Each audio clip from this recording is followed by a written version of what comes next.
जी नमस्कार, मैं हूँ सैलिन चौधरी। स्वागत करता हूँ मैं आपका, आपके अपने YouTube channel learn with Shailendra में। साथियों, सीटेट के लिए लगातार प्रैक्टिस हम लोग कर रहे हैं, चाहे वो ईवीएस हो, मैथ्स हो, लगातार प्रैक्टिस हमारी चल रही है। ईवीएस में आप लोगों को एनसीईआरटी कंप्लीट जो थ्योरी है वो करा चुका हूँ। इसके बाद लगातार प्रैक्टिस चल रही है, टॉप 30, टॉप 50 भी करा चुका हूँ। मैथ्स में टॉप 100 की हमारी सीरीज चल रही है, टॉप 30 अलग मैंने कराए थे आप लोगों को।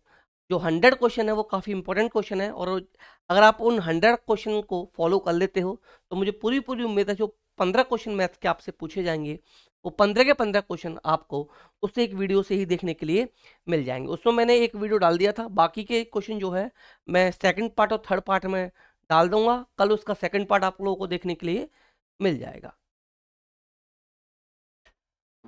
ये हिंदी पेडागोजी का हमारा थर्ड वीडियो रहेगा। यहाँ भी मैं टॉप क्वेश्चंस को शामिल किया हूँ, जो भी पेडागोजी के इंपॉर्टेंट बहुत अच्छी क्वेश्चन है उनको शामिल किया गया है यहाँ पर। ऐसे ही क्वेश्चन आपके पेपर में आपसे पूछे जाएंगे। अगर आप लोग चैनल पर नए हैं तो चैनल को सब्सक्राइब कर लीजिएगा, वीडियो को लाइक एंड शेयर जरूर कर दीजिएगा। आपको हर एक फ्रेंड के साथ जो भी लोग तैयारी कर रहे हैं सीटेट के लिए, उन सभी तक वीडियो को शेयर कर देना है। ज़्यादा से ज़्यादा सभी लोग शेयर कीजिएगा।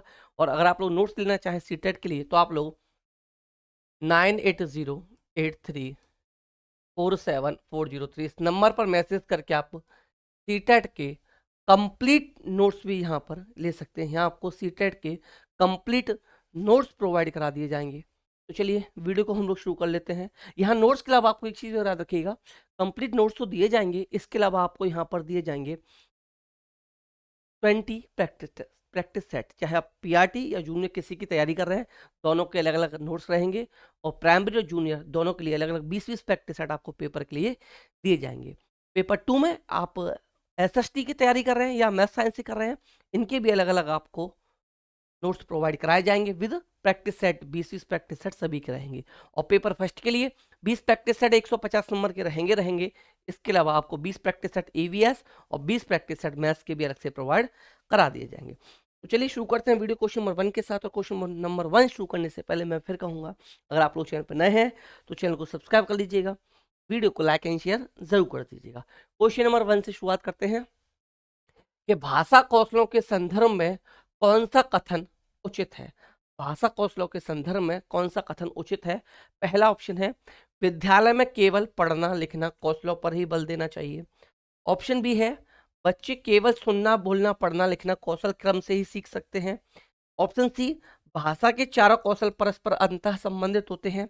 ऑप्शन डी भाषा कौशलों के विकास में अभ्यास की अपेक्षा भाषिक नियमों का ज्ञान जरूरी है। तो एक चीज हमेशा याद रखिएगा, जो सबसे पहले याद रखिए, भाषा के कौशल कितने होते हैं? 4 होते हैं। कितने होते हैं? 4 होते हैं। इनका क्रम याद रखिएगा। ये जो क्रम है ना, इसमें क्रम बिल्कुल ठीक दिया है। इसमें क्रम बिल्कुल ठीक दिया है। सुनना बोलना पढ़ना लिखना शुभोपली, शुभोपली से याद रखिएगा, ये भाषा का क्रम है। पहले सुनना फिर बोलना फिर पढ़ना फिर लिखना, ये क्रम भी आप लोगों को याद रखना है। अब यहाँ है कि भाषा कौशलों के संदर्भ में कौन सा कथन उचित है। तो उचित कौन सा हो जाएगा यहाँ पर? यहाँ पर जो उचित हो जाएगा ये ऑप्शन नंबर सी है ना, कि भाषा के चारों कौशल परस्पर अंतः संबंधित होते हैं। ये ऑप्शन जो है यहाँ पर करेक्ट आंसर बनेगा क्वेश्चन नंबर 1 के लिए। ऑप्शन सी करेक्ट आंसर हमारा हो जाएगा। अब आते हैं हम लोग क्वेश्चन 2 पर। क्वेश्चन 2 पर आते हैं। क्वेश्चन नंबर 2 कि बच्चों को बाल साहित्य उपलब्ध कराने से क्या लाभ है। बच्चों को बाल साहित्य उपलब्ध कराने से क्या लाभ है। ऑप्शन ए श्रवण कौशल का विकास। ऑप्शन बी लेखकों से परिचय। ऑप्शन सी बच्चों की विविधतापूर्ण भाषिक सामग्री पढ़ने के अवसर देना। और ऑप्शन डी पात्रों का चरित्र चित्रण करने की कुशलता का विकास। ऑप्शन वो डी जो है कि पात्रों का चरित्र चित्रण करने की कुशलता का विकास। क्वेश्चन 2 बच्चों को बाल साहित्य उपलब्ध कराने से क्या लाभ है। तो इसका जो करेक्ट आंसर बनेगा ऑप्शन नंबर सी, कि बच्चों को विविधतापूर्व भाषिक सामग्री पढ़ने के अवसर देना। ये क्वेश्चन नंबर 2 जो है इसके लिए करेक्ट आंसर बन जाएगा। अब आते हैं हम लोग अगले क्वेश्चन, क्वेश्चन नंबर 3 पर। उपचारात्मक शिक्षण द्वारा क्या किया जाता है। ऑप्शन ए अध्यापकों की कमियों का उपचार करते हैं।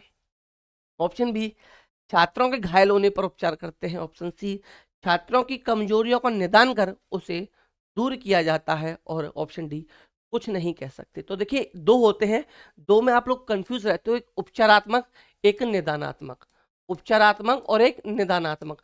तो याद रखिए निदानात्मक में क्या किया जाता है, निदानात्मक में क्या किया जाता है, जो कमियां होती हैं उन कमियों का पता लगाया जाता है, उन कमियों का पता लगाया जाता है। एक तरीके से मान लीजिए आपके पेट में दर्द है तो एक तरीके से अल्ट्रासाउंड आपका डॉक्टर कराता है, तो ये निदानात्मक हो गया, कारण जानने की कोशिश कर रहा है। उसके बाद वो पता लगाएगा कि उसका रीजन क्या है, आपके पेट में दर्द क्यों है। उसके बाद वो आपको मेडिसिन देगा, तो मेडिसिन जो देगा वो उपचारात्मक शिक्षण है, और जो अल्ट्रासाउंड उसने किया, जो पता लगाया कि क्या कमी है, वो निदानात्मक शिक्षण हो जाएगा।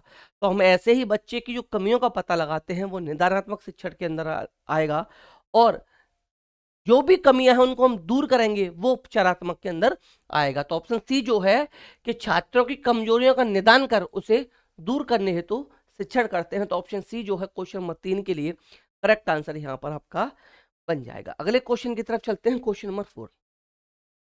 क्वेश्चन 4 की तरफ चलते हैं कि बच्चों की मौखिक अभिव्यक्ति के विकास का अर्थ यह नहीं है, नहीं है आ गया, जहां नहीं है आ जाए, ऐसे क्वेश्चन को भाई ध्यान से सॉल्व कीजिएगा।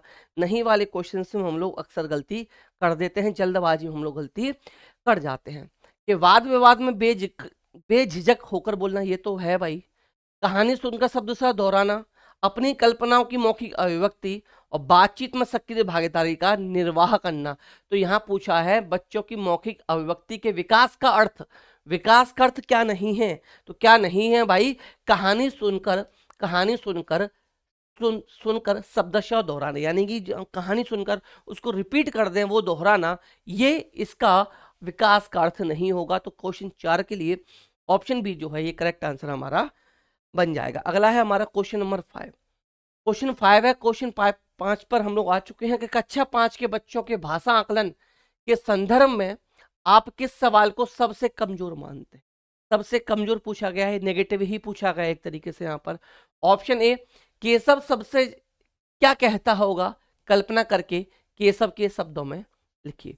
ऑप्शन बी, यदि ईला तुम्हारे स्कूल में आए तो उसे किन किन कामों में परेशानी होगी। ऑप्शन सी है कि अपने दोस्तों से पूछकर पता करो कि कौन किस बात से घबराता है। और ऑप्शन डी है, ईदगाह कहानी में हामिद ने मेले से क्या खरीदा। ईदगाह कहानी में हामिद ने मेले से क्या खरीदा। तो क्वेश्चन 5 का जो सबसे कमजोर आंसर बनेगा यहाँ पर वो क्या होगा, सबसे कमजोर हम मानेंगे इसको कि ईदगाह कहानी में हामिद ने मेले से क्या खरीदा। क्वेश्चन 5 का ऑप्शन डी जो है करेक्ट आंसर बन जाएगा। अगर आपको वीडियो पसंद आ रहा हो तो वीडियो को प्लीज़ लाइक एंड शेयर करते चलिएगा, और जो लोग चैनल पर नए हैं वो लोग चैनल को सब्सक्राइब जरूर कर लेगा। क्वेश्चन 6 की तरफ आ चुके हैं हम लोग। क्वेश्चन 6, उपचारात्मक शिक्षण की सफलता निर्भर करती है।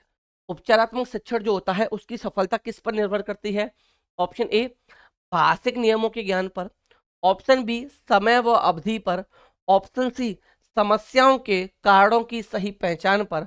और ऑप्शन डी, उपचारात्मक शिक्षण की सामग्री पर। तो उपचारात्मक शिक्षण की सफलता निर्भर करती है, वो किस पर निर्भर करती है। एक तरीके से मैं फिर वही कहना चाहूंगा कि मान लीजिए आपको कोई प्रॉब्लम है, डॉक्टर ने उसका मान लीजिए आपके टेस्ट कराए, तो टेस्ट कराकर उसको पता चला क्या बीमारी है, तो वो उसी बीमारी की आपको दवा देगा। तो यानी किस पर निर्भर करती है ये, समस्याओं के कारणों की सही पहचान पर। तो जब आपने डॉक्टर ने आपके टेस्ट कराए तो उसको पता चला एक्चुअल में इसको मान लीजिए कोई भी बीमारी है, तो वो किस वजह से है, उसी की आपको दवा दी जाएगी। सेम बच्चों की जो कमियां हैं उन कमियों को दूर हम लोग कैसे करेंगे, जो कमियां हैं उसी कमी को दूर करने की हम लोग कोशिश करेंगे। तो जो समस्या अगर हमें पता चल जाएगी तो हम लोग वहां पर उपचार अच्छे से कर सकते हैं, ठीक है ना। तो समस्याओं के कारणों की सही पहचान पर, यानी कि ऑप्शन सी जो है ये करेक्ट आंसर हमारा बन जाएगा। एक तरीके से समझ लीजिए कि आपको फीवर आ रहा है और आपको दवा दे दी जाए पेट के दर्द की, तो दवा असर नहीं करेगी। तो पहले हम लोग क्या करेंगे, कारण जानेंगे, समस्या का पता लगाएंगे कि भाई इसको फीवर है, तो फीवर है तो फीवर की दवा आपको दी जाएगी, तभी वो आपका काम में आएगी, तभी आपका फीवर जाएगा। तो समस्याओं के कारणों की सही पहचान, यानी कि ऑप्शन सी जो है ये करेक्ट आंसर बन जाएगा। अब आते हैं क्वेश्चन 7 पर। पत्र पत्रिकाएं भाषा सीखने में, पत्र पत्रिका भाषा सीखने में बाधक हैं, त्रुटियों को बढ़ावा देती हैं, बड़ों के पढ़ने की वस्तुएं या साधक हैं। तो याद रखिएगा पत्र पत्रिका जो होती है ये भाषा सीखने में क्या करती है भाई, साधक होती हैं, भाषा सीखने में साधक होती हैं। तो ऑप्शन डी जो है ये करेक्ट आंसर बन जाएगा। क्वेश्चन नंबर 7 के लिए ऑप्शन डी करेक्ट आंसर बन जाएगा। आते हैं अगले क्वेश्चन नंबर 8 पर। क्वेश्चन 8 पर आते हैं कि सार्थक पढ़ते समय कभी कभी वाक्यों शब्दों की पुनरावृत्ति करता है। सार्थक पढ़ते समय क्या करता है? कभी कभी वाक्यों शब्दों की पुनरावृत्ति करता है। यह भाषाई व्यवहार दर्शाता है कि, क्या दर्शाता है? वह पढ़ने में अधिक समय लेता है, वह अटक अटक कर ही पढ़ सकता है, वह समझ के साथ पढ़ने की कोशिश करता है, उसे लंबे शब्दों को पढ़ने में कठिनाई होती है। फिर समझिए क्वेश्चन को। सार्थक पढ़ते समय कभी कभी वाक्यों शब्दों की पुनरावृत्ति करता है, यानी कि दोहराता है। दोहरा, जैसे राम घर जाता है तो वो पढ़ रहा है, उसको पढ़ेगा राम घर घर जाता है, इस तरीके से वो रिपीट कर रहा है। तो यहाँ पर भाषाई व्यवहार क्या दर्शाता है? कि वह पढ़ने में अधिक समय लेता है, वह अटक अटक कर पढ़ सकता है, या वह समझ के साथ पढ़ने की कोशिश कर रहा है, या उसे लंबे शब्दों को पढ़ने में कठिनाई होती है। तो इसका करेक्ट आंसर जो बनेगा ऑप्शन सी। ऑप्शन सी जो है कि वह समझ के साथ पढ़ने की कोशिश करता है। क्वेश्चन नंबर 8 के लिए ऑप्शन सी जो है ये करेक्ट आंसर हमारे यहाँ पर बन जाएगा। अगला क्वेश्चन है हमारा क्वेश्चन नंबर 9 कि एक भाषा शिक्षक के रूप में आप अपनी जिम्मेदारी महसूस करते हैं। भाषा शिक्षक के रूप में आप एक भाषा शिक्षक है तो आप क्या जिम्मेदारी महसूस करेंगे? ऑप्शन ए, समय सीमा के भीतर भाषा का पाठ्यक्रम पूर्ण कराएंगे, समय सीमा के भीतर पाठ्य पुस्तक पूर्ण करा देंगे, बच्चों को भाषा विविध स्वरूपों और प्रयोगों से परिचित कराएंगे, या बच्चों द्वारा भाषा परीक्षाओं में अच्छे अंक लाएंगे। या तो आप कोर्स पूरा कराएंगे या अच्छे मार्क्स दिलाएंगे। तो भाई ये तीनों ऑप्शन हो जाते हैं रिजेक्ट। एक ऑप्शन जो है इस क्वेश्चन नंबर 9 के लिए, ऑप्शन सी पर अगर हम चलेंगे कि बच्चों को भाषा के विविध स्वरूपों और प्रयोगों से परिचय कराएंगे, तो ये ऑप्शन यहाँ पर करेक्ट बनेगा क्वेश्चन नंबर 9 के लिए। ऑप्शन सी जो है ये ऑप्शन आपका यहाँ पर सही बन जाएगा। क्वेश्चन 9 के लिए ऑप्शन सी जो है ये यहाँ पर सही आंसर आपका हो जाएगा। अब आते हैं हम अगले अगले क्वेश्चन पर, क्वेश्चन नंबर 10 पर। क्वेश्चन नंबर 10 पर हम लोग आ जाते हैं कि राहुल को जब भी कक्षा में उत्तर देने के लिए कहा जाता है, राहुल को जब भी कक्षा में उत्तर देने के लिए कहा जाता है वह हकलाने लग जाता है। वह क्या करता है? हकलाने लगता है। इसका क्या कारण हो सकता है? इसका क्या कारण हो सकता है ये आपसे पूछा है। ऑप्शन ए, राहुल जानबूझकर ऐसा करता है, राहुल जानबूझकर ऐसा करता है ताकि उसे जवाब न देना पड़े। राहुल को सही उत्तर नहीं पता होता। ऑप्शन सी, यह राहुल की आदत है। या ऑप्शन डी, कि राहुल बड़े समूह के सामने अपनी बात करने में मनोवैज्ञानिक दबाव महसूस करता है। तो क्वेश्चन 10 जो होगा इसके लिए करेक्ट आंसर जो बनेगा ये ऑप्शन डी जो है कि राहुल क्या करता है? बड़े ग्रुप के सामने बोलने में या आंसर देने में, उत्तर देने में हिचकिचाहट या मनोवैज्ञानिक दबाव महसूस करता है। ये इस क्वेश्चन के लिए करेक्ट आंसर बन जाएगा क्वेश्चन नंबर 10 के लिए। तो इस तरीके से क्वेश्चन 10 हमारे कंप्लीट हो चुके हैं। हम आते हैं 11वें क्वेश्चन पर, और 11वें क्वेश्चन पर आने से पहले अगर आप लोग चैनल पर नए हैं तो चैनल को सब्सक्राइब कर लीजिएगा, वीडियो को लाइक एंड शेयर जरूर कर दीजिएगा। और अगर आप लोग नोट्स लेना चाहें सीटेट के लिए तो इस नंबर पर मैसेज करके आप सीटेट के कंप्लीट नोट्स ले सकते हैं। यहाँ आपको कंप्लीट नोट्स के अलावा प्रैक्टिस सेट 20 प्रैक्टिस सेट अलग से प्रोवाइड कराए जाएंगे पेपर फर्स्ट के लिए, 20 प्रैक्टिस सेट प्रोवाइड कराए जाएंगे पेपर 2 के लिए। और अगर आप पेपर फर्स्ट की तैयारी कर रहे हैं तो 20 प्रैक्टिस सेट के अलावा आपको यहाँ पर 20 ईवीएस के प्रैक्टिस सेट और 20 मैथ के प्रैक्टिस सेट भी अलग से प्रोवाइड यहाँ पर करा दिए जाएंगे। प्लीज वीडियो को लाइक एंड शेयर करते चलेगा। क्वेश्चन नंबर 11 की तरफ चलते हैं। क्वेश्चन नंबर 11, और जो लोग चैनल पर नए हैं वो लोग चैनल को सब्सक्राइब जरूर कर लीजिएगा। क्वेश्चन 11 है, डिस्ग्राफिया से प्रभावित बच्चों को मुख्य रूप से डैश में कठिनाई होती है। किससे रिलेटेड क्वेश्चन है? डिस्ग्राफिया से रिलेटेड क्वेश्चन है कि डिस्ग्राफिया से प्रभावित बच्चों को मुख्य रूप से डैश में कठिनाई होती है, सुनने में, पढ़ने में, बोलने में और लिखने में। तो एक चीज याद रखिएगा, मैंने डिसलेक्सिया, डिस्ग्राफिया, डिस्कैलकुलिया ये आपको उस दिन बताए थे। डिस्कैलकुलिया ये मैथ से रिलेटेड हो जाएगी, गणितीय अक्षमता हो जाती है। डिसलेक्सिया पढ़ने की अक्षमता होती है, और डिस्ग्राफिया लिखने की अक्षमता होती है। यानी कि ऑप्शन डी जो है, ऑप्शन डी जो है ये ऑप्शन डी करेक्ट आंसर बनेगा डिस्ग्राफिया के लिए। इसमें कभी कभी ये पूछ लेता है कोई बच्चा बी को डी लिख देता है तो उसे कौन सी बीमारी है, किस बीमारी से ग्रसित है? तो याद रखिएगा डिस्ग्राफिया। क्या? डिस्ग्राफिया। याद रखिएगा क्या? डिस्ग्राफिया। क्वेश्चन 11 का ऑप्शन डी करेक्ट आंसर यहाँ पर बन जाएगा। अगला क्वेश्चन है क्वेश्चन 12। अगला क्वेश्चन है क्वेश्चन 12 कि भाषा अर्जन में महत्वपूर्ण है। भाषा अर्जन में महत्वपूर्ण है, क्या महत्वपूर्ण है भाई? भाषा का शिक्षक महत्वपूर्ण है, भाषा के विभिन्न रूपों का प्रयोग महत्वपूर्ण है, भाषा का व्याकरण महत्वपूर्ण है, या पाठ्य पुस्तक महत्वपूर्ण है, या पाठ्य पुस्तक महत्वपूर्ण है। तो याद रखिएगा, भाषा अर्जन में जो महत्वपूर्ण होगा ये भाषा के विभिन्न रूपों का प्रयोग, भाषा के विभिन्न रूपों का प्रयोग, यानी कि ऑप्शन डी जो है क्वेश्चन नंबर 12 के लिए, ऑप्शन बी, सॉरी डी नहीं, ऑप्शन बी करेक्ट आंसर बनेगा क्वेश्चन नंबर 12 के लिए। अगले क्वेश्चन की तरफ चलते हैं। अगला क्वेश्चन 13 क्वेश्चन है कि सीमा हर पाठ को बहुत जल्दी सीख लेती है, सीमा हर पाठ को बहुत जल्दी सीख लेती है, जबकि रीना उसे सीखने में ज्यादा समय लेती है। यह विकास के डैश को दर्शाता है, यह विकास के डैश को दर्शाता है। किसको दर्शाता है भाई?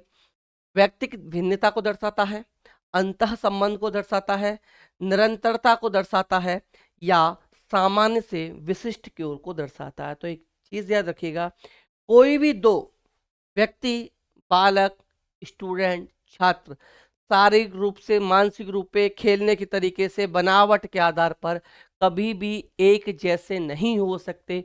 व्यक्तिगत भिन्नता यही हो कहलाती है।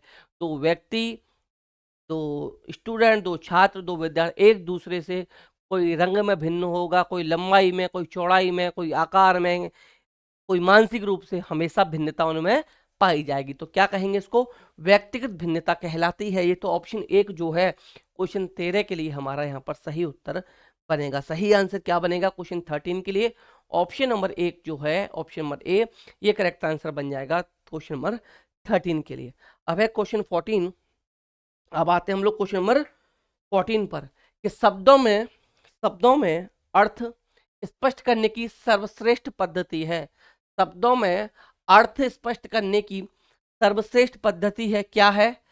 शिक्षक द्वारा स्वयं अर्थ स्पष्ट करना, ऑप्शन बी वाक्य प्रयोग द्वारा बच्चों को अर्थ का अनुमान लगाने का अवसर देना, ऑप्शन सी शब्दकोश देखना, ऑप्शन डी शब्दों की व्याख्या करना, ऑप्शन डी शब्दों की व्याख्या करना। तो यहाँ पर क्वेश्चन नंबर 14 जो है इसके लिए करेक्ट आंसर बनेगा कि शब्दों में अर्थ स्पष्ट करने की जो सर्वश्रेष्ठ पद्धति है ये हो जाएगा ऑप्शन नंबर बी, कि वाक्य प्रयोग द्वारा बच्चों को अर्थ का अनुमान लगाने का अवसर देना। तो क्वेश्चन नंबर 14 जो है इसके लिए ऑप्शन बी आपका यहाँ पर करेक्ट आंसर बन जाएगा। अब आते हैं हम अगले क्वेश्चन पर, क्वेश्चन नंबर 15 पर। क्वेश्चन नंबर 15 पर आते हैं कि आपकी कक्षा के कुछ विद्यार्थी सड़क को सरक बोलते हैं। आपकी कक्षा के कुछ विद्यार्थी, ये साथ करा दिया मैंने क्वेश्चन, आपकी कक्षा के कुछ विद्यार्थी सड़क को सरक बोलते हैं, इसका सबसे संभावित कारण क्या है? इसका सबसे संभावित कारण क्या है? ऑप्शन ए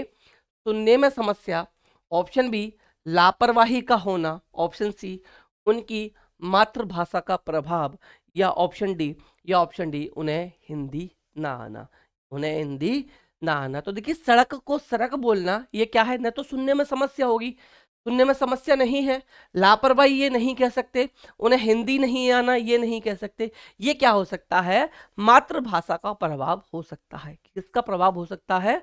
मातृभाषा का प्रभाव हो सकता है।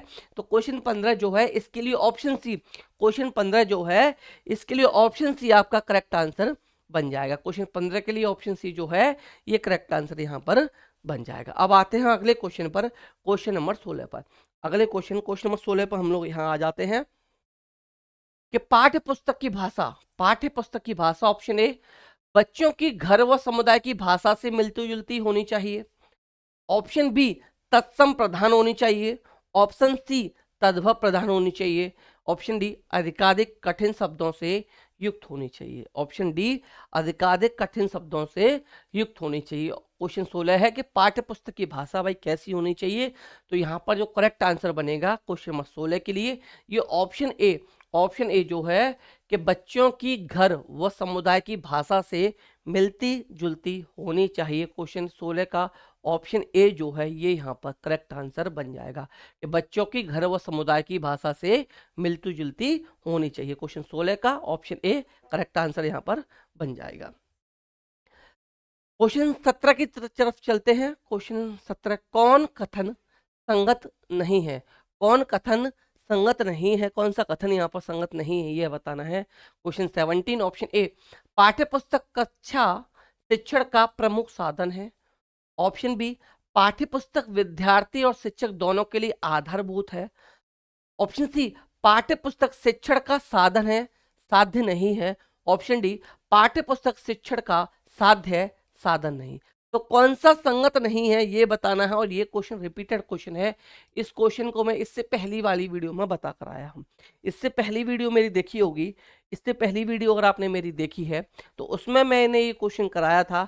तो आपके लिए ये क्वेश्चन जो है होमवर्क में हो जाएगा, ये क्वेश्चन होमवर्क में है।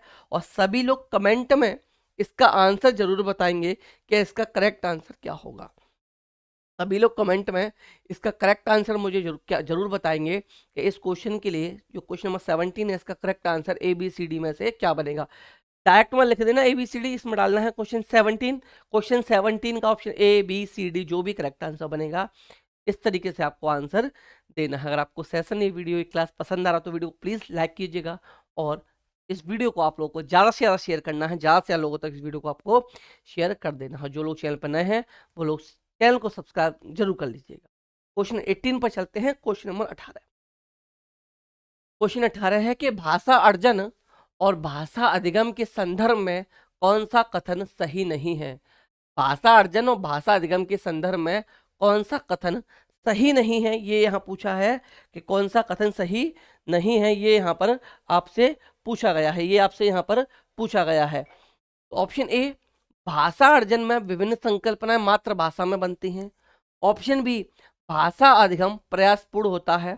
ऑप्शन सी, भाषा अर्जन सहज और स्वाभाविक होता है जबकि भाषा अधिगम प्रयासपूर्ण होता है। ऑप्शन डी, सांस्कृतिक विभिन्नता भाषा अर्जन और भाषा अधिगम को प्रभावित करने वाले महत्वपूर्ण कारक हैं।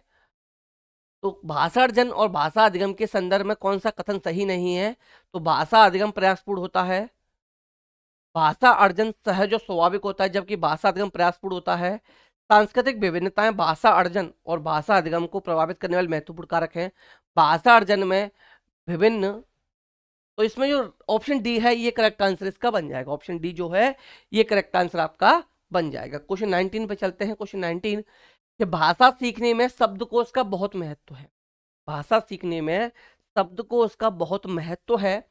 निम्नलिखित में से शब्दकोश का सबसे कम महत्वपूर्ण उपयोग कौन सा होगा। सबसे कम महत्वपूर्ण उपयोग आपसे पूछा है। ऑप्शन ए, अक्षरों वर्णों का क्रम जानना, किसी शब्द का अर्थ जानना, किसी शब्द का समानार्थी शब्द जानना, किसी शब्द की सही वर्तनी जानना। तो इसका जो करेक्ट आंसर बनेगा, ये करेक्ट आंसर जो बनेगा, अक्षरों वर्णों का क्रम जानना, क्वेश्चन 19 के लिए ऑप्शन ए जो है ये करेक्ट आंसर आपका यहाँ पर बन जाएगा।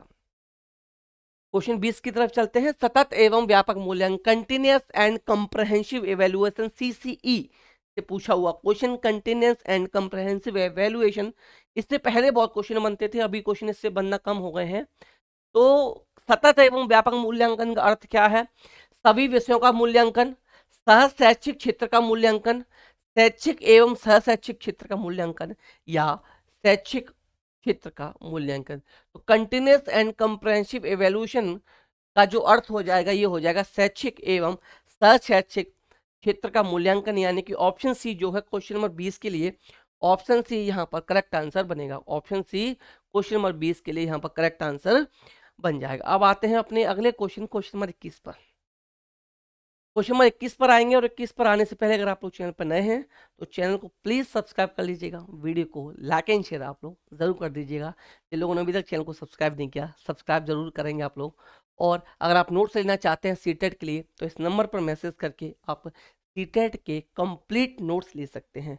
यहाँ आपको पेपर 1 एंड पेपर 2 के लिए कंप्लीट नोट्स प्रोवाइड कराए जाएंगे। नोट्स के साथ साथ आपको यहाँ पर प्रैक्टिस सेट भी प्रोवाइड करा दिए जाएंगे। नोट्स के साथ साथ आपको यहाँ पर प्रैक्टिस सेट भी प्रोवाइड कराए जाएंगे। पेपर फर्स्ट के लिए प्रैक्टिस सेट अलग रहेंगे, नोट्स अलग रहेंगे। इसके अलावा ईवीएस और मैथ के मेरे खुद के बनाए गए ये स्पेशल 20-20 प्रैक्टिस सेट इन दोनों सब्जेक्ट के लिए भी रहेंगे, क्योंकि मेरा टारगेट है आपको ईवीएस और मैथ में 30 आउट ऑफ 30 दिलाना, यानी 60 में से 60 नंबर दिलाना।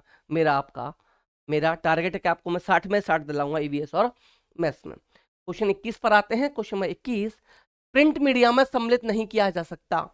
प्रिंट मीडिया में निम्नलिखित में से किसको सम्मिलित नहीं किया जा सकता? ऑप्शन ए, समाचार पत्र को। ऑप्शन बी, पत्रिकाओं को। ऑप्शन सी, पाठ्य पुस्तक को, या ऑप्शन डी विद्यालय पत्रिकाओं को। ऑप्शन डी विद्यालय पत्रिकाओं को। तो प्रिंट मीडिया में समाचार पत्र शामिल होते हैं, पत्रिकाएं शामिल होती हैं, विद्यालय पत्रिकाएं शामिल होती हैं, लेकिन पाठ्य पुस्तक जो है ये शामिल नहीं होती। तो ऑप्शन सी जो है ये करेक्ट आंसर बन जाएगा क्वेश्चन नंबर 21 के लिए। ऑप्शन सी यहां पर करेक्ट आंसर बनेगा क्वेश्चन नंबर 21 के लिए। अब आते हैं क्वेश्चन नंबर 22 पर। अब आते हैं हम लोग क्वेश्चन नंबर 22 पर कि निम्नलिखित में से कौन सा बच्चों का भाषिक क्षमता के आकलन का सबसे उचित तरीका है। सबसे उचित तरीका क्या है? निम्नलिखित में से कौन सा बच्चों का भाषिक क्षमता के आकलन का सबसे उचित तरीका है? ऑप्शन ए बादल, आसमान, चिड़िया, बच्चे आदि संज्ञा शब्दों का प्रयोग करते हुए एक कहानी लिखिए। ऑप्शन बी संज्ञा की परिभाषा को पूरा कीजिए। ऑप्शन सी संज्ञा को परिभाषित कीजिए। ऑप्शन डी संज्ञा शब्दों के 2 उदाहरण दीजिए। तो क्वेश्चन सुनिए ध्यान से। निम्नलिखित में से कौन सा बच्चों का भाषिक क्षमता के आकलन का सबसे उचित तरीका? तो सबसे उचित तरीका जो हो जाएगा यहाँ पर ऑप्शन ए जो है कि बादल, आसमान, चिड़िया, बच्चे आदि संज्ञा शब्दों का प्रयोग करते हुए एक कहानी बच्चों से हम लिखवाएंगे। ये सबसे बेस्ट आंसर बनेगा क्वेश्चन नंबर 22 के लिए। ऑप्शन ए यहाँ पर करेक्ट आंसर हमारा बन जाएगा। ऑप्शन ए क्या बनेगा? करेक्ट आंसर बनेगा क्वेश्चन नंबर 22 के लिए। अब आते हैं क्वेश्चन नंबर 23 पर। अब आ जाते हैं हम लोग क्वेश्चन नंबर 23 पर। हम लोग यहाँ पर आ जाते हैं क्वेश्चन नंबर 23। क्वेश्चन नंबर 23 पर आ जाते हैं कि एक प्राथमिक शिक्षक के रूप में आप सतत और व्यापक, एक प्राथमिक शिक्षक के रूप में आप सतत और व्यापक आकलन करते समय किसे सर्वोपरि मानते हैं? एक प्राथमिक शिक्षक के रूप में आप सतत और व्यापक आकलन करते समय किसे सर्वोपरि मानते हैं? ऑप्शन ए कठिन शब्दों का श्रुत लेखन। ऑप्शन बी लिखित प्रश्न पत्र। ऑप्शन सी पाठ से देखकर सुलेख लिखना। ऑप्शन डी बच्चों द्वारा विभिन्न संदर्भों में भाषा प्रयोग की क्षमता। तो क्वेश्चन 23 जो है इसके लिए बेस्ट आंसर यहाँ जो रहेगा हमारा ऑप्शन डी। ऑप्शन डी जो है कि बच्चों द्वारा विभिन्न संदर्भों में भाषा प्रयोग की क्षमता, ये यहाँ पर क्वेश्चन नंबर 27 के लिए करेक्ट आंसर बन जाएगा। अब आते हैं हम पकड़े 23 के लिए, सॉरी 23वें क्वेश्चन के लिए।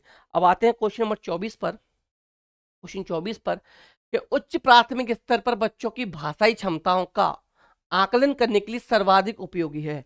किस पर पूछा है? उच्च प्राथमिक स्तर पर पूछा है कि उच्च प्राथमिक स्तर पर बच्चों की भाषाई क्षमताओं का आकलन करने के लिए सर्वाधिक उपयोगी है क्या है?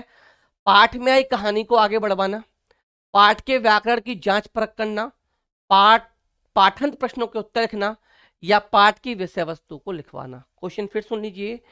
उच्च प्राथमिक स्तर पर बच्चों की भाषाई क्षमताओं का आकलन करने के लिए सर्वाधिक उपयोगी, तो यहाँ पर सर्वाधिक उपयोगी जो हो जाएगा ये हो जाएगा ऑप्शन नंबर ए। ये क्या हो जाएगा? ऑप्शन नंबर ए हो जाएगा कि पाठ में आई कहानी को आगे बढ़ाना, पाठ में आई कहानी को आगे बढ़ाना, ये यहाँ पर करेक्ट आंसर बन जाएगा। ये यहाँ पर क्या होगा? करेक्ट आंसर आपका बन जाएगा, पाठ में आई कहानी को आगे बढ़ाना। अब आते हैं अपने अगले क्वेश्चन पर, क्वेश्चन नंबर 25 पर। क्वेश्चन नंबर 25 पर आ जाते हैं। क्वेश्चन नंबर 25 कि प्राथमिक स्तर पर बच्चों को भाषा सिखाने का सर्वोपरि उद्देश्य क्या है? प्राथमिक स्तर पर बच्चों को भाषा सिखाने का सर्वोपरि उद्देश्य क्या है? ऑप्शन ए मुहावरे, लोकोक्तियों का ज्ञान प्राप्त करना। ऑप्शन बी कहानी कविताओं को दोहराने की कुशलता का विकास। ऑप्शन सी तेज प्रवाह के साथ पढ़ने की योग्यता का विकास करना, या ऑप्शन डी अपनी बात को दूसरों के समक्ष अभिव्यक्ति करने की कुशलता का विकास करना। तो प्राथमिक स्तर पर बच्चों को भाषा सिखाने का सर्वोपरि जो उद्देश्य हो जाएगा, ये उद्देश्य जो होगा ये ऑप्शन डी बनेगा। ये उद्देश्य जो होगा ये ऑप्शन डी बनेगा कि अपनी बात को दूसरों के समक्ष अभिव्यक्त करने की कुशलता का विकास करना। क्वेश्चन 25 के लिए ऑप्शन डी हमारा यहाँ पर करेक्ट आंसर बनेगा। क्वेश्चन 25 के लिए ऑप्शन डी यहाँ पर हमारा करेक्ट आंसर बन जाएगा। आते हैं अगले क्वेश्चन नंबर 26 पर। आते हैं अगले क्वेश्चन नंबर 26 पर कि बच्चे अपने चारों ओर लिखित सामग्री का जितना उपयोग देखेंगे, बच्चे अपने चारों ओर लिखित सामग्री का जितना उपयोग देखेंगे उतना ही लिखित भाषा के प्रति उनकी समझ सहज रूप से बनती चली जाएगी। उपयुक्त कथन का निहितार्थ है। उपयुक्त कथन का निहितार्थ है क्या है भाई? कि बच्चों को श्याम पर लिखे हुए तथ्य अपनी कॉपी में लिखने के लिए अधिकाधिक अवसर देना। ऑप्शन बी बच्चों के अपने आने इर्द गिर्द विज्ञापन, होर्डिंग्स, कैलेंडर, बाल साहित्य, सूचियां आदि देखने पढ़ने के अवसर मिलते रहने चाहिए। ऑप्शन सी, बच्चों की पाठ्य पुस्तकों के बहुत से पाठ होने चाहिए। और ऑप्शन डी, बच्चों को गृह कार्य में लेखन संबंधी कार्य ही देना चाहिए। तो यहाँ पर जो क्वेश्चन नंबर 26 है, इसके लिए जो करेक्ट आंसर हमारा बनना चाहिए, ये करेक्ट आंसर जो बनेगा ऑप्शन सी जो है हमारा यहाँ पर, सॉरी ऑप्शन बी जो है यहाँ पर, कि बच्चों की अपने इर्द गिर्द विज्ञापन, होर्डिंग्स, कैलेंडर्स, बाल साहित्य, सूचियां आदि देखने पढ़ने के अवसर मिलते रहने चाहिए। तो क्वेश्चन 26 जो है, इसके लिए ऑप्शन बी हमारा यहाँ पर करेक्ट आंसर बन जाएगा। क्वेश्चन 26 जो है, इसके लिए ऑप्शन बी जो है, ये करेक्ट आंसर हमारा यहाँ पर बन जाएगा। अब आ जाते हैं अपने अगले प्रश्न पर, क्वेश्चन नंबर 27 पर।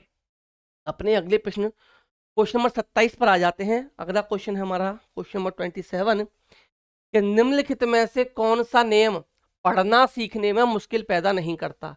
निम्नलिखित में से कौन सा नियम पढ़ना सीखने में मुश्किल पैदा नहीं करता। ऑप्शन ए, यह सुनिश्चित करना कि ध्वनि के नियम सीखकर उन पर अमल किया जाए। ऑप्शन बी, बच्चों पर सावधानी पूर्वक पढ़ने के लिए जोर डालना। ऑप्शन सी, शब्द प्रति शब्द पढ़ते हुए गति को बढ़ाने का आग्रह करना।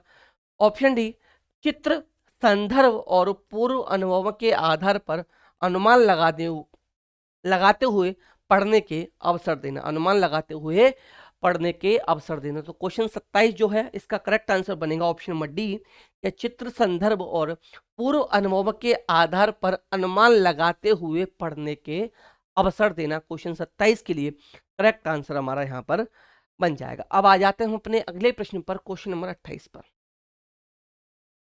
और क्वेश्चन 28 पर आने से पहले अगर आप लोग चैनल पर नए हैं तो चैनल को प्लीज सब्सक्राइब कर लीजिएगा, वीडियो को लाइक एंड शेयर जरूर कर दीजिएगा। और नोट्स के लिए आप लोग मेरे नंबर पर मैसेज करके सभी नोट्स को ले सकते हैं। क्वेश्चन 28, निम्नलिखित में से कौन सा द्वितीय भाषा शिक्षण का उद्देश्य नहीं है। याद रखिएगा, नहीं है। जहां वही नहीं वाले प्रश्न ना जाएं, ऐसे प्रश्नों को बहुत ध्यान से सॉल्व करना है, क्योंकि ऐसे प्रश्नों में ही अक्सर गलती हम लोग कर देते हैं। ऑप्शन ए, विभिन्न क्षेत्रों स्थितियों में हिंदी की विभिन्न प्रयुक्तियों को समझने की योग्यता का विकास। ऑप्शन बी, हिंदी के व्याकरणिक नियमों को कंठस्थ करना। ऑप्शन सी, दैनिक जीवन में हिंदी में समझने तथा बोलने की क्षमता का विकास। ऑप्शन डी, बोलने की क्षमता के अनुरूप लिखने की क्षमता का विकास। तो एक चीज याद रखिएगा आप लोग, उद्देश्य नहीं है, यानी नहीं है पूछा गया है, नहीं है पूछा गया है यहाँ पर।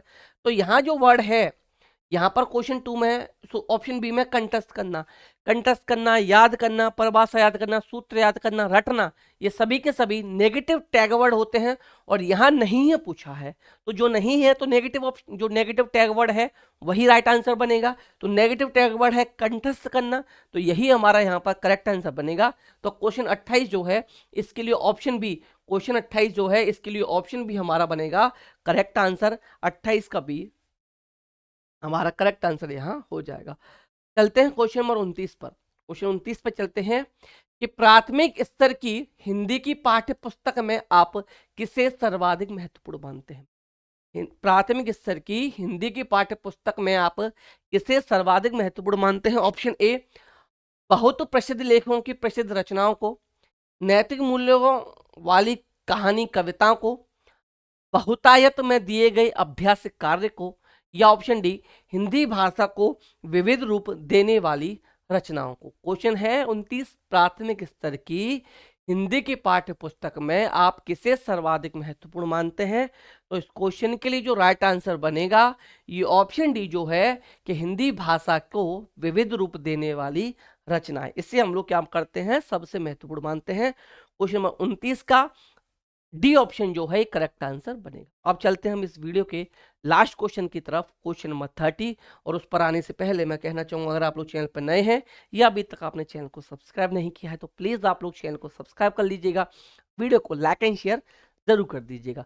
और पेपर 1 और पेपर 2 सीटेट के नोट्स के लिए इस नंबर पर आप मैसेज कर सकते हैं। यहाँ आपको पेपर 1 और पेपर 2 दोनों के लिए नोट्स प्रोवाइड कराए जाएंगे। नोट्स के साथ साथ आपको 20-20 प्रैक्टिस सेट भी पेपर 1 और पेपर 2 के लिए दिए जाएंगे। और अगर आप पेपर 1 के नोट्स लेते हैं तो उसमें स्पेशली नोट्स बनाए गए हैं ईवीएस और मैथ्स के लिए 20-20 प्रैक्टिस सेट मेरे रहने वाले हैं, उन 20-20 प्रैक्टिस सेट को लगा लेना, 60 में से 60 नंबर दोनों सब्जेक्ट में आपको मिलेंगे, इतना मैं आप लोगों को भरोसा दिला। वीडियो को प्लीज लाइक एंड शेयर कीजिएगा, और जो लोग अभी तक चैनल पर नए हैं या जिन्होंने अभी तक चैनल को सब्सक्राइब नहीं किया, वो लोग चैनल को सब्सक्राइब जरूर करेंगे।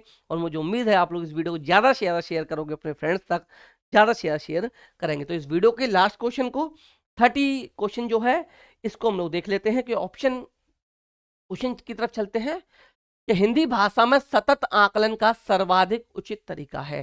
हिंदी भाषा में सतत आकलन का सर्वाधिक उचित तरीका है, क्या है भाई? ऑप्शन ए, हर 15 दिन में सरल परीक्षा लेना। ऑप्शन बी, बच्चों को अपने अनुभवों को कहने लिखने के पर्याप्त अवसर देना। ऑप्शन सी, बच्चों से समूह में परियोजना कार्य करवाना। ऑप्शन डी, बच्चों से अनौपचारिक बातचीत करना। बच्चों से अनौपचारिक बातचीत करना। तो क्वेश्चन 30 जो है इसके लिए करेक्ट आंसर जो बनेगा कि बच्चों से समूह में परियोजना कार्य करवाना, ये यहाँ पर करेक्ट आंसर बन जाएगा क्वेश्चन नंबर 30 के लिए। क्वेश्चन नंबर 30 के लिए ऑप्शन सी जो है इस क्वेश्चन का करेक्ट आंसर बन जाएगा। तो ये थे भाई आज की वीडियो के top 30 super 30 most important 30 question. मुझे उम्मीद है ऐसे ही क्वेश्चन आपको देखने के लिए मिलेंगे, और आप कमेंट में ये जरूर मुझे बताएंगे कि 30 में से कितने क्वेश्चन आप लोग के सही गए। अगर आप नोट्स लेना चाहें तो इस नंबर पर मैसेज करके आप सीटेट के complete notes with practice set ले सकते हैं। वीडियो को प्लीज लाइक एंड शेयर कीजिएगा। जो लोग चैनल पर नए हैं या जिन्होंने अभी तक चैनल को सब्सक्राइब नहीं किया, वो लोग प्लीज चैनल को सब्सक्राइब जरूर कर लीजिएगा। वीडियो को ज्यादा से ज्यादा आप लोग शेयर कीजिएगा। तो चलिए मिलते हैं नेक्स्ट वीडियो में, तब तक आप लोग हंसते रहिए, मुस्कुराते रहिए, सीटेट पास करने के लिए पढ़ते भी रहिए। तो bye bye, take care, thank you, नमस्कार, जय हिंद।